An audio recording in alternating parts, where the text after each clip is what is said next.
تو اللہ پاک نے اپنے بے انتہا خزانے بنائے ہیں۔ اللہ کے خزانے تو بے شمار ہیں، بہت زیادہ، اور ان خزانوں سے لینے کا جو سب سے آسان راستہ ہے وہ ہے نماز۔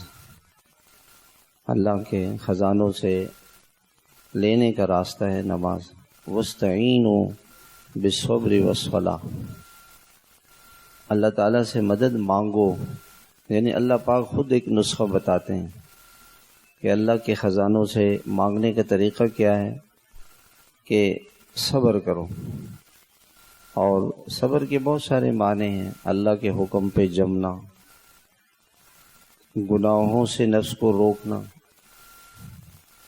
صبر علی الطاعات، نیکی پر جم جانا، یہ بھی صبر ہے، اور صبر عن المعصیہ، گناہوں سے بچنا، اور صبر علی المصائب، دنیا میں جو کچھ آ جائے، یہ تو دنیا ہے تو اس پر صبر کرے، واویلا نہ مچائے، گرمی ہے، سردی ہے، اور ہماری بدعملیوں کی وجہ سے برے حکمران ہیں۔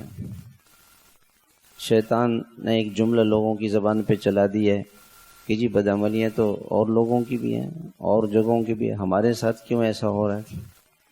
تو جو ہمارے ساتھ ہو رہا ہے وہ صحیح ہو رہا ہے، وہ اللہ کے فیصلے سے ہو رہا ہے۔